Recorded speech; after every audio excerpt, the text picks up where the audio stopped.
자, 이 마태복음에 있는 말씀, 하나님의 말씀을 통해서 우리 인생의 길, 참된 의미 있는 가치 있는 길을 잘 발견하고 정말 하나님의 은혜 안에 거할 수 있기를 원합니다. 자, 마태복음 말씀을 계속 봅니다. 안식일 논쟁이 계속됩니다. 이전 그 앞부분에서도 안식일 논쟁이 있었죠. 오늘도 예수님과 그 바리새인들 둘러섰던 사람들 사이에 안식일에 과연 어떻게 해야 되는가 에 대한 논쟁이 계속됩니다. 예수님께서 안식일에 회당으로 가십니다. 회당으로 가셔서 많은 사람들에게 둘러싸여 있는데 마침 그곳에 누가 있었냐면 한편 손 마른 사람이 있었습니다. 아마 중풍이 아니었는가 생각합니다. 한편 손 마른 사람이 있었는데 사람들이 아마 바리새인들이었겠죠. 예수님에게 득달까지 달려옵니다. 와서 질문합니다. 예수님, 안식일에 병 고치는 것이 옳습니까? 옳지 않습니까? 이렇게 질문을 합니다.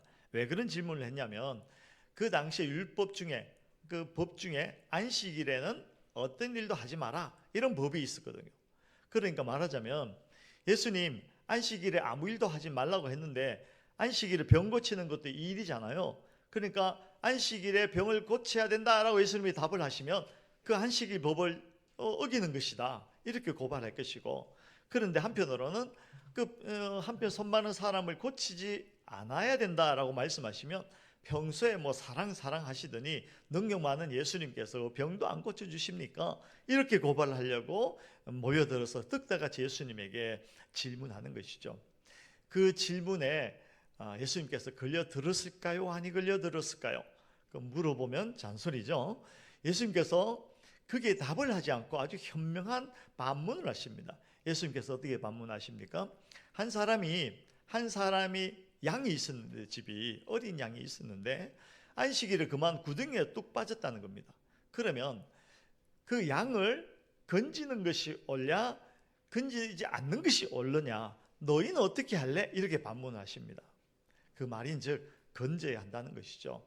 예수님의 반문은 그 당시 사람들도 당연히 생각하는 것은 양이 구덩이에 빠졌으면 건져야지 라고 생각했던 것이죠. 그러면서 예수님께서 말씀하십니다. 그렇지, 그런데 생각해봐라.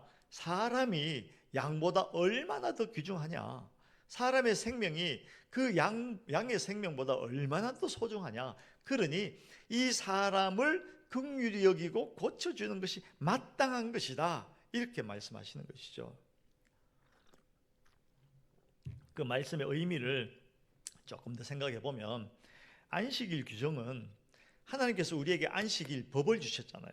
그 안식일의 규정은 우리를 정죄하는 도구로 사용하는 것이 아닙니다.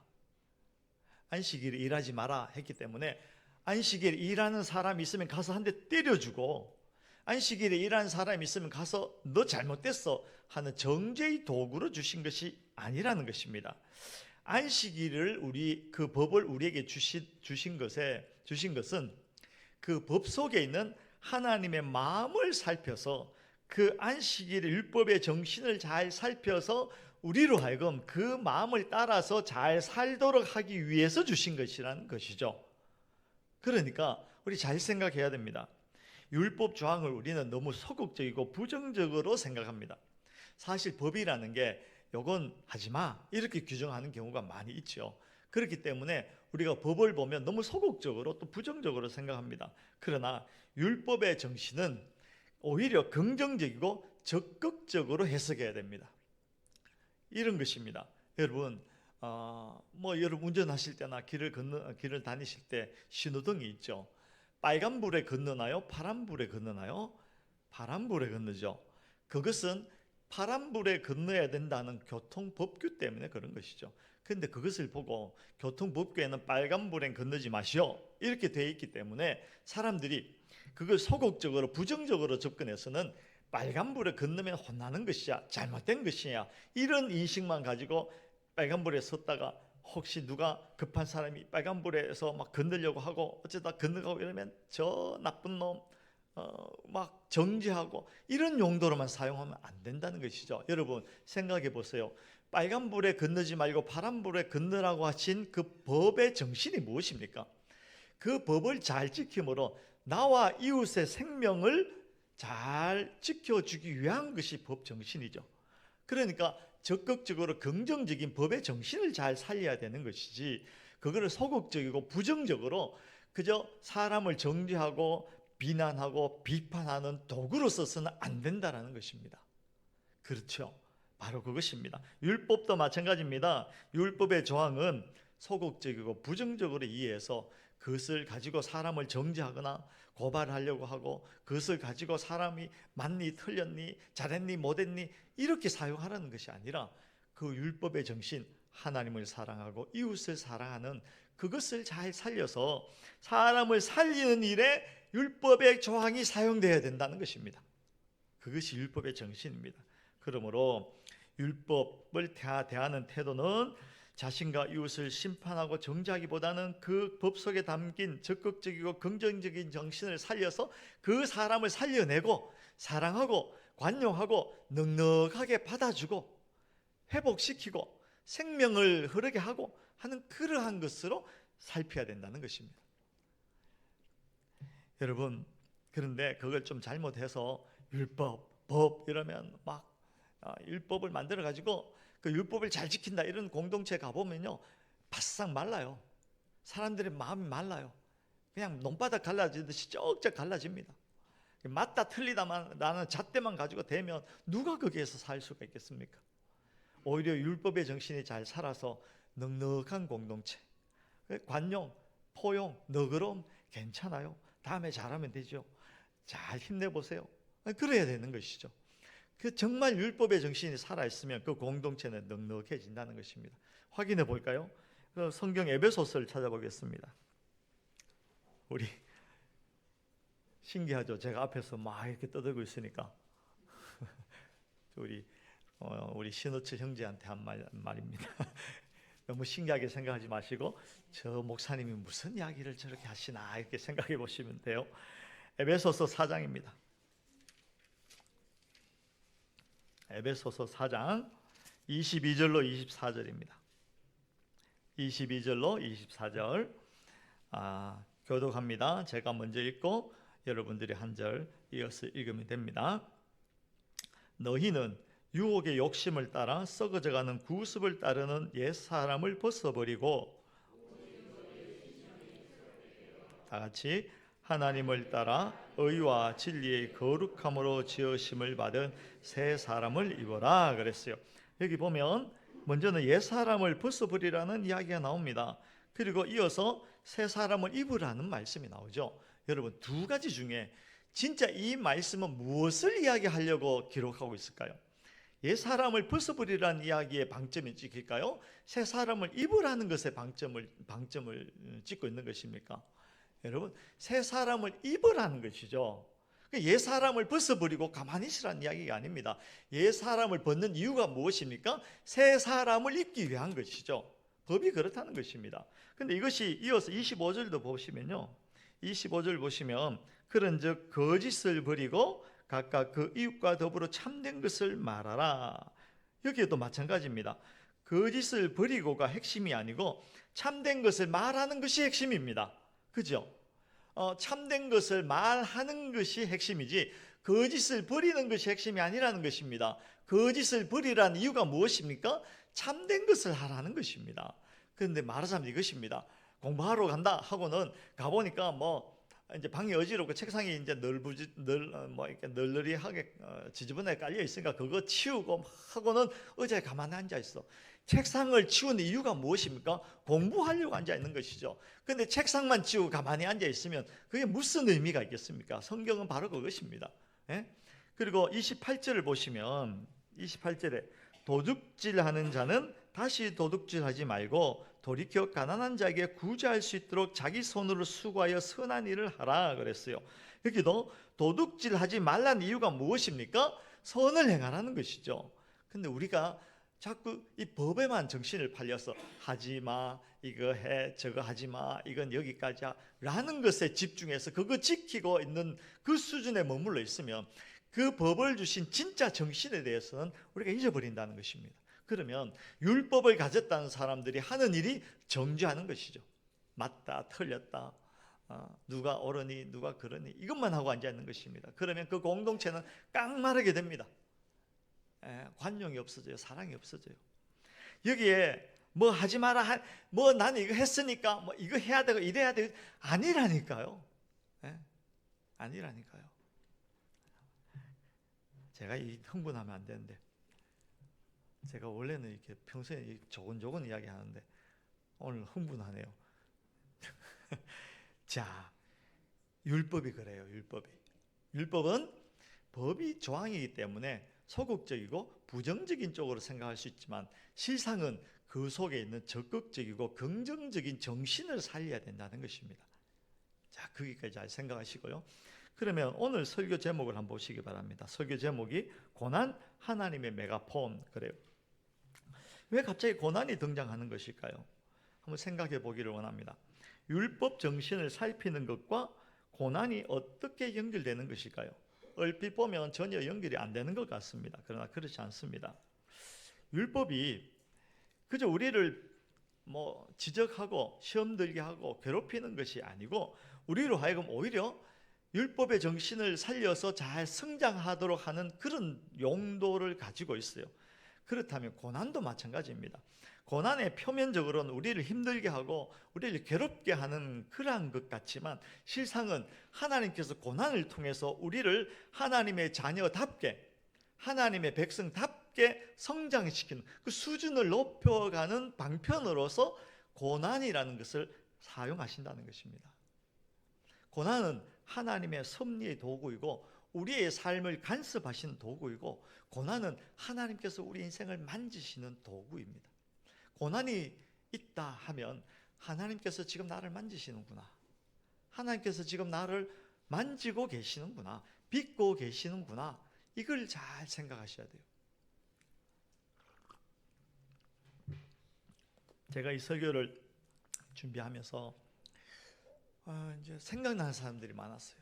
어제도 저희 모임을 하는데 이렇게 둘러앉았는데 보니까 다 고난 속에 고난을 경험했거나 지금 고난이 있거나 또 딱 봐도 앞으로 고난을 당하거나 이런 사람들만 쭉 앉아 있는 거예요. 세상 사람들도 고난에 대해서 관심이 많습니다. 왜냐하면 아프잖아요. 고난은 쉬운 일이 아닙니다. 늘 우리를 아프게 합니다. 그래서 어떻게든지 고난은 피해가고 싶습니다. 당면한 우리 앞에 있는 많은 일들 중에 그 고난이 뼈저하게 튀어나와서 우리를 찌릅니다. 그러므로 사람들도 고난에 대해서 관심이 많습니다. 그런데 특별히 신자들이 더 관심이 많아요. 왜냐하면 믿음이라는 걸 동원해서 나에게 있는 고난을 어떻게든지 떨쳐내고 싶어 하죠. 외면하고 싶고 이것을 떼어내려고 하는 그런 열망이 있습니다. 그래서 고난 생각하면 머리가 찌끈찌끈하고, 고난 생각하면 다시는 가고 싶지 않은 그 자리이고, 고난은 아무 유익이 없다 이렇게 생각할 수가 있습니다. 그러나 아닙니다. 성경은 이렇게 이야기합니다. 율법이 단지 우리를 심판하고 정죄하는 도구가 아닌 것처럼 고난도 그저 우리를 괴롭히고 시험에 들게 하는 도구가 아니다. 고난도 적극적이고 긍정적인 역할이 있다는 것입니다. 우리는 그것에 집중하려고 하는 것입니다. 그것에 집중하시기 바랍니다.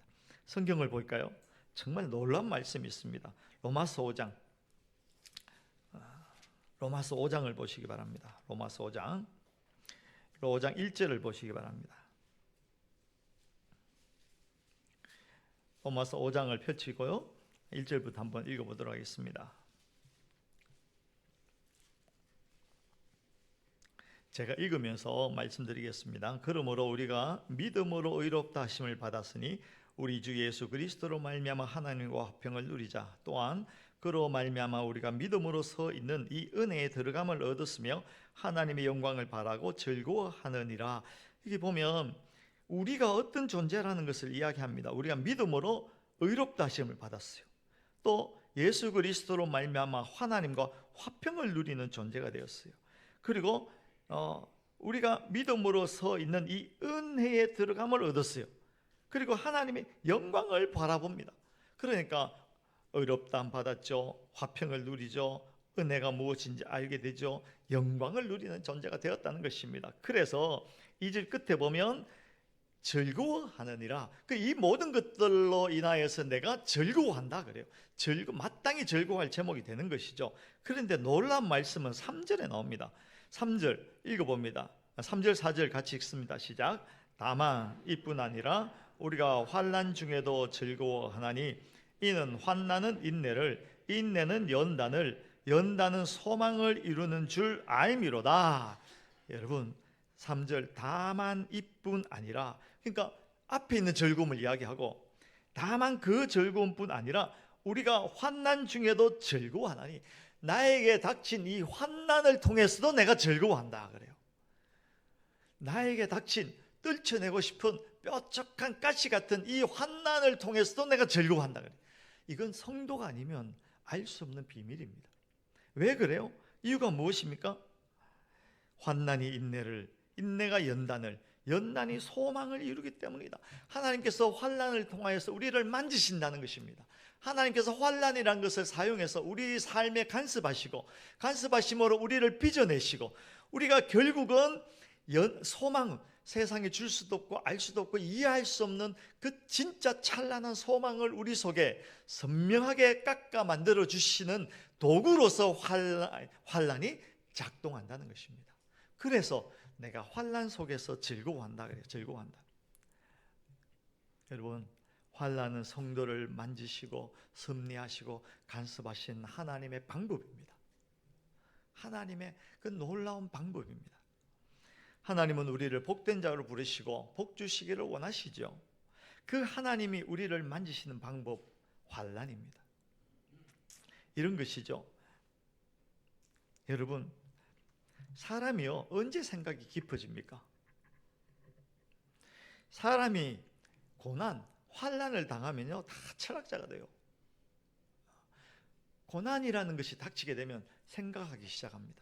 그전에는요 생각이 거의 없는 사람처럼 살아요. 그러나 고난이라는 장면 속에 탁 맞닥뜨리면 그때부터 깊이 생각하기 시작합니다. 나는 누구이며 등등등등등. 특히 신자들은요 그 환난 속에 떨어지게 되면 비로소 예수 그리스도를 깊이 생각하게 됩니다. 환난이라는 장면 속에 들어가면 예수님이 얼마나 필요한 존재이며 예수님이 얼마나 소중한지를, 얼마나 보배로운 존재인지를 비로소 깊이 생각하게 됩니다. 여러분, 그전에는요 사람들이 생각을 안 해요. 생각을. 여러분 생각 좀 하고 삽시다. 환난을 당하면 예수 그리스도를 깊이 생각하게 됩니다. 예수님께서 얼마나 필요한 존재인지, 예수님께서 얼마나 소중한 존재인지. 제가 설교를 준비하다가 좀 쉽게 이해하려고 생각했는데 이 말이 번쩍 떠오르더라고요. 여러분, 이 유명한 말을 아십니까? 집 떠나면 개고생이다. 모르세요? 아세요? 무슨 이야기입니까? 집이 가지고 있는 그 울타리, 따뜻함 이런 걸요 그 안에 있을 때는 모른다는 겁니다. 그러나 집을 떠나봐야, 그 울타리가 걷어져 봐야, 밥을 굶어봐야, 부모의 그 사랑의 울타리를 벗어나 봐야 비로소 집이 얼마나 소중하다는 것을 생각하게 된다는 것이죠. 여러분, 집 떠난 둘째 아들이 그랬잖아요. 둘째 아들이 집에 있을 때는 그 집이, 아버지 집이 얼마나 좋은지를 몰랐어요. 모르다가 그냥 자기 힘으로 지멋대로 살아도 잘 살 수 있을 것 같으니까 아버지한테 땡깡 부려갖고 아버지 재산 다 그냥 내놓으라고 해서 반절 뚝 잘라가지고 타향으로 갔잖아요. 근데 가서도 정신 못 차렸어요. 가서도 돈이 있는 동안에는 그냥 자기가 그냥 열심히 하면 돈 가지고 잘 살 수 있을 것이라고 생각했는데 환난이 닥쳤죠. 뭡니까? 그 지방에 가뭄이 들었어요. 무엇입니까? 그가 가지고 있던 모든 돈을 다 탕진하게 됩니다. 어떻게 되었어요? 돼지우리에 가서 쥐업 열매를 먹는 그 순간 그는 생각합니다. 우리 아버지 집에 먹을 것이 얼마나 많이 있으며 우리 아버지 집에 종이 얼마나 많으며 아버지의 아들로 산다는 것이 얼마나 소중하고 필요한 것이었던가를 비로소 생각하게 되는 것입니다. 신자들이요 그렇더라고요. 여러분, 환난을 당해보면 사람이 깊어지고 환난을 통해서 예수를 깊이 생각하게 되더라니까요. 잘 생각해 보세요. 여러분들도 그런 과정들을 겪으면서 살아왔어요. 집 떠나면 개고생이다. 오늘 설교의 핵심입니다. 잘 기억하시기 바랍니다. 이런 사람이 있죠. 하나님 말로 하지. 하나님 말로 해도 잘 들을 건데 말로 하지 왜 이런 어려움을 나에게 주십니까? 그런데요, 여러분 자녀들 키워봤지만 왜 두들겨 패나요? 말로 해서 안 되니까 두들겨 패는 거지. 말로 해서. 그 행복한 즐거운 시절에는 속삭입니다. 말로 다 속삭이죠. 그런데 이 말을 안 들으니까 환난이 오고, 환난의 때에 비로소 하나님의 음성이 크게 들리기 시작하는 것입니다. 마태복음 16장 26절, 사람이 천하를 얻고도 그 생명을 잃으면 무슨 유익이 있겠는가? 사람은 말을 잘 안 들어요. 그냥 생명 없는 곳으로 가려고 합니다. 그때 하나님께서 그 생명 없는 곳으로 가려고 하는 자를 멈춰 세우시고 되돌려 놓으시고 정신 차리게 하기 위하여서 환난이라는 것을 사용하신다는 것입니다. 환난은 그저 우리를 괴롭히고 시험하는 부정적인 소극적인 의미만을 담고 있는 것이 아닙니다. 그 환난은 하나님의 만지심의 도구로 긍정적이고 적극적인 의미가 그 안에 있는 것입니다. 환난은 우리를 복되게 하려는 하나님의 만지심입니다. 우리 시편 23편 좋아하시잖아요. 시편 23편은 신앙을 가진 분이나 안 가진 분들도 다 들어보기도 하고 좋아하는 그런 말씀이죠. 근데 여러분, 그 시편 23편을 왜 좋아하십니까? 네? 뭐 좋아할 밖에요. 여호와는 나의 목자시니 내게 부족함이 없으리로다. 그가 나를 푸른 초장과 쉴만한 물가로 인도하신다. 얼마나 좋아요, 그죠? 그래, 다 좋아합니다. 그런데요, 저는 그 시편을 좋아하는 이유가 또 있어요. 진짜 좋아하는 이유는 그 시편 기자가 다윗인데요, 그 다윗이 이 시편을 인생 말년에 기록했어요. 그가 인생을 다 살아보고 살아내고 온갖 일들을 다 경험한 이후에 하는 진짜 진국 같은 고백이거든요. 그 시편 23편 한번 우리 읊어보도록 하겠습니다. 찾아보겠습니다. 구약성경 시편 23편, 구약성경 817쪽입니다.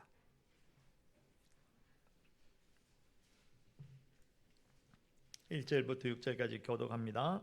시편 23편.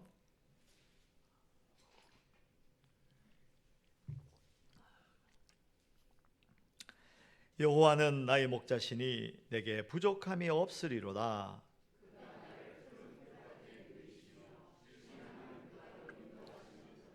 내 영혼을 소생시키시고 자기 이름을 위하여 의의 길로 인도하시는도다.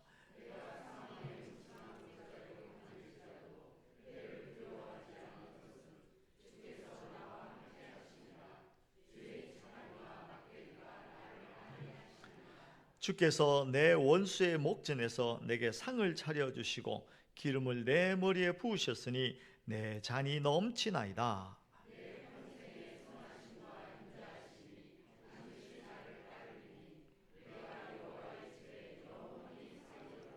아멘. 여러분, 무엇이 보이십니까? 이 시편 23편을 읽으면 무엇이 보이십니까? 쉴만한 물가, 푸른 풀밭이 보이죠. 예, 그렇습니다. 그러나 다윗은요, 이 쉴만한 물가 푸른 초장을 그냥 쉽게 이야기하지 않습니다. 쉽게 이야기하지 않아요. 그걸 어떻게 알 수 있냐면 그 뒤에 나온 4절에 보면 내가 사망의 음침한 골짜기가 나와요. 다윗은요, 사망의 음침한 골짜기를 많이 지나왔어요. 그뿐 아니라 그 5절에도 보면 주께서 내 원수의 목전에서, 다윗은요 살면서 원수가 너무 많았어요. 원수라고 이름 붙일 사람들이 너무 많았어요. 그 모든 것들을 건너오며 온 이후에 다윗이 그 인생 말년에 고백하는 것이 이 시편 23편이거든요. 그러려면 다윗의 생을 한번 좀 살펴봐야 돼요. 다윗 어떤 사람입니까? 오늘날 다윗 하면 그 이스라엘 예루살렘에 가면 다윗 상이 다 있어요. 이스라엘 백성들에게 있어서 최고의 왕은 다윗이거든요. 그래서 이스라엘 국기도 보면 다윗의 별 이게 다 있잖아요. 근데 다윗의 인생은 그렇지 않았어요. 다윗은 태어나 보니 위로 형이 몇 명? 7명이 있었어요. 마지막 말째입니다. 8째. 그리고 키도 그렇게 크지 않았어요. 형들이 이스라엘이 블레셋하고 전쟁이 이제 벌어집니다. 그래서 첫째부터 7째까지는 전투에 나갈 만한 장성한 사람이었어요. 그래서 전쟁터로 다 가게 되죠. 근데 마지막 8째는 이건 뭐 비실비실하고 별 볼품 먹고 그러니까 그저 남아서 집에서 양이나 치고 있었습니다. 8째가 그렇죠 뭐. 그런데 아버지가 가만 생각하니까 전쟁터에 나가 있는 7명의 아들이 염려가 되는 겁니다. 그래서 다윗에게 무엇을 시키냐면 도시락 배달시킵니다. 도시락 싸가지고 야, 너 형들에게 좀 갔다 와라. 안부를 좀 물어봐라. 알아와라. 이렇게 하니까 그냥 도시락 들고 떨레떨레 또 전쟁터로 나가게 됩니다. 근데 가서 봤더니 무슨 일이 있었냐면 골리앗이라는 블레셋의 장수가 나와가지고 이스라엘을 막 조롱하죠. 야, 이스라엘 너 뭐 별거 없네. 너희 중에 군사가 장군이 없느냐? 나와 한판 뜨자. 별거 없는 거 보니까 너희가 섬기는 하나님도 별거 아닌가 보다. 너희 하나님 지금 뭐하냐? 좋으냐? 놀러 갔냐? 여행 갔냐? 왜 안 나오냐? 뭐 이렇게 조롱하는 겁니다. 그 이야기를 듣고 다윗이 가만히 있을 수가 없잖아요. 그때 분노해서 내가 나가겠다 하고 나서죠. 그래서 사람들이 깜짝 놀라서 다윗을 사울에게, 그 당시 왕이 사울이니까요, 사울에게 데려갑니다. 근데 사울이 이렇게 보니까 아무런 무장이 없는 것 같아서 사울이 입던 갑옷을 이제 줍니다. 참 기특하다. 이거라도 입고 나가서 싸워라 했는데 입어보니까 너무 커요. 너무 커서 이제 입을 수가 없어요. 그래서 무장을 다 내려놓고 이 무장 없어도 됩니다 하고 다윗이 가서 물맷돌 5개를 가지고 딱 골리앗 앞에 서죠. 어떻게 했어요? 물맷돌 돌려가지고 딱 날렸는데 골리앗의 이마에 정통으로 박힙니다. 한 방에 박살 내버리죠. 그래서 졸지에 다윗이 그 한 방의 물맷돌로 구국의 영웅이 됩니다. 야, 멋지죠? 그런데요, 그것이 다윗의 고난의 시작이었어요. 그 사람들이, 백성들이 노래합니다. 다윗이 지나갈 때 사울은 천천히요, 다윗은 만만이라. 사울이 무찌른 적은 천천히인데 다윗은 10,000명의 적을 무찔렀다. 그러니까 지금 현재 왕은 사울이지만 생각해보니 다윗이 더 위대한 영웅이다, 이런 노래를 막 하는 겁니다. 그럼 그 노래 들으면 좋겠어요? 사울이 가만 안 있잖아요. 그 사울이 생각합니다. 야, 이제 다윗이 얻을 것은 이 나라밖에 뭐가 있겠느냐? 왕위를 뺏어 가겠네. 내 가만둘 수가 없다. 그 사울도 생각했습니다. 이건 뭐 또 그렇다고 왕 체면 어떻게 할 수도 없고, 그러나 그 속에 일어나는 시기, 질투, 분노를 가만둘 수가 없어요. 그 다윗이 나타났을 때, 등장했을 때 사울이 어떻게 합니까? 긴 창을 들고 다윗을 향해서 날립니다. 그는 이야기합니다. 내가 이 창으로 다윗을 벽에 박아버리겠다. 2번이나 그랬어요.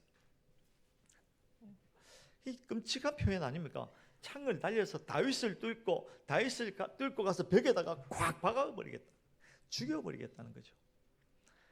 한 나라의 왕이 그때까지도 작은 다윗을 그렇게 미워했으니, 시기하고 질투하고 죽이려고 했으니 어떻게 하겠어요? 다윗은 그 길로부터 광야로 나가게 됩니다. 도망자 신세가 되죠. 집도 절도 없이 광야를 떠돌게 됩니다. 그냥 나가도 힘든데 계속해서 도망자 신세가 됩니다. 생명의 위협을 느낍니다.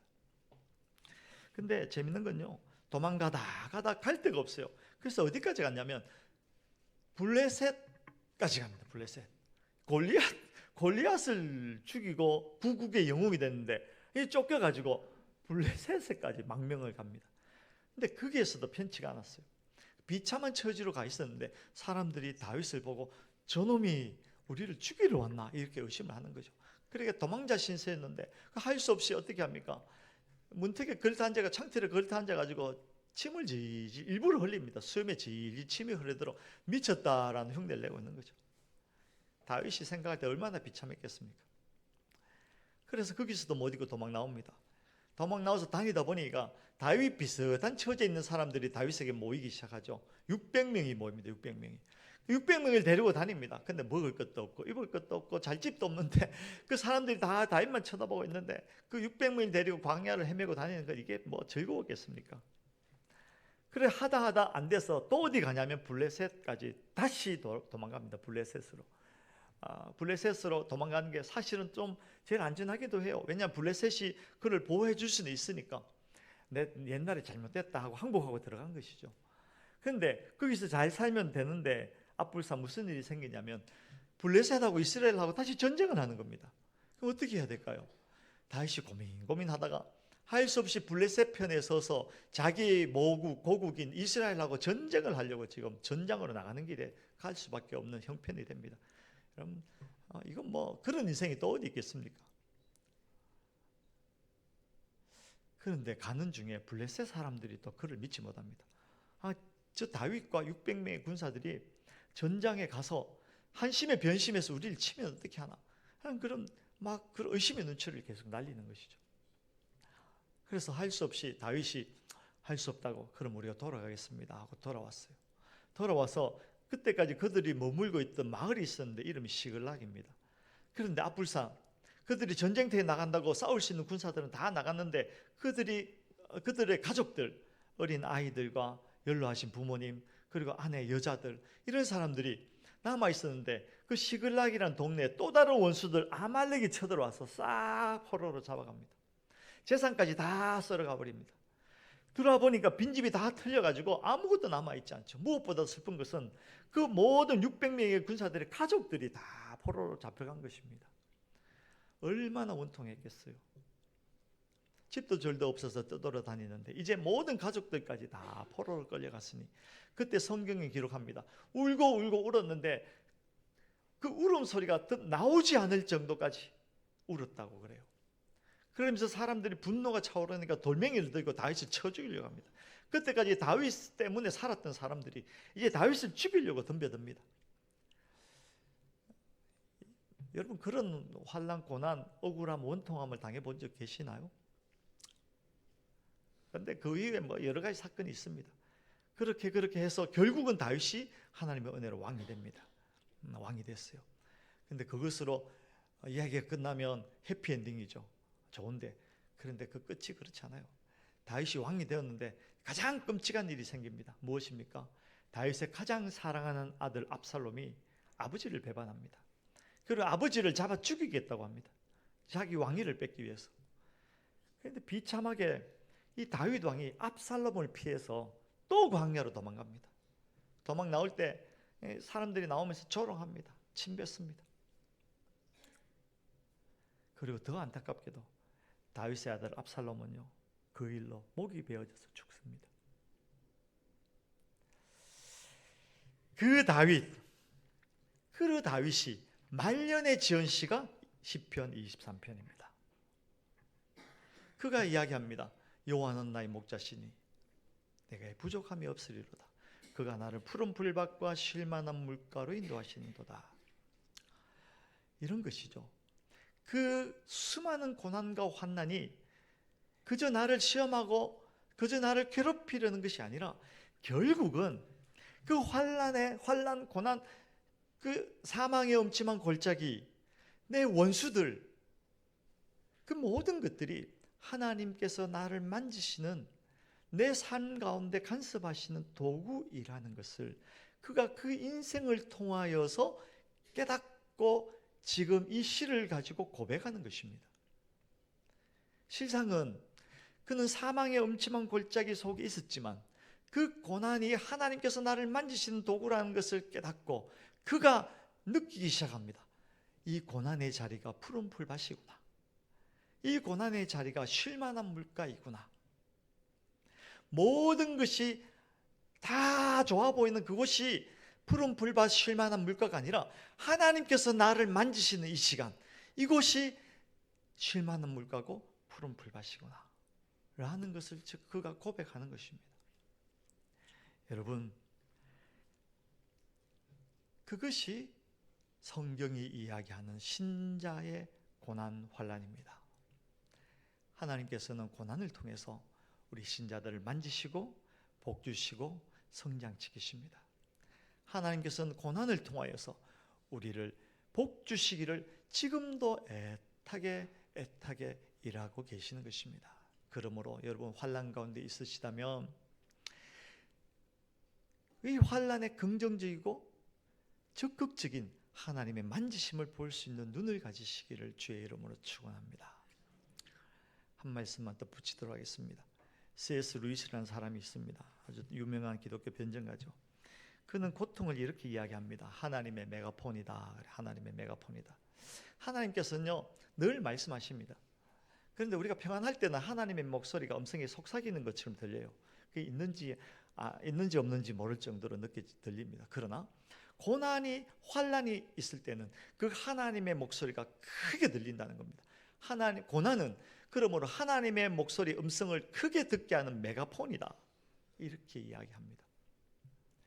그러면서 그는 이야기하기를 그 고난은 자기 만족과 환상으로부터 우리를 해방시키는 것이다. 사람들은 평안할 때는요, 그저 내가 이만하면 내 힘으로 내가 가지고 있는 자원으로 뭐 잘 살 수 있지 라고 생각합니다. 그러나 이 고난을 통해서 그것이 아니구나, 그것은 환상이구나, 잘못된 생각이구나 라는 것을 비로소 깨닫게 한다는 것입니다. 자기 만족을 박살내버리는 것이 고난입니다. 그리고 고난을 통해서 하나님은 우리를 돌아서게 합니다. 교정시킨다는 것이죠. 여러분, 발에 신발에 돌멩이가, 뾰족한 돌멩이가 들어가 있어요. 그걸 밟을 때마다 통증이 있습니다. 그러나 만약에 그 통증, 고난을 우리가 못 느낀다면 결국은 그것이, 그 돌멩이가 우리 발에 염증을 일으키고 이게 커지고 커져서 어쩌면 생명을 뺏어버릴 수도 있는 것이죠.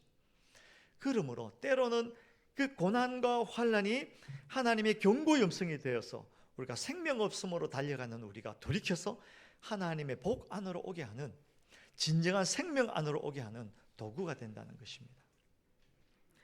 여러분, 그러므로 이렇게 하시기 바랍니다. 고난은 괴롭힘이나 시험이 아닌 하나님의 만지심임을 기억하기 위하여 애쓰시기 바랍니다.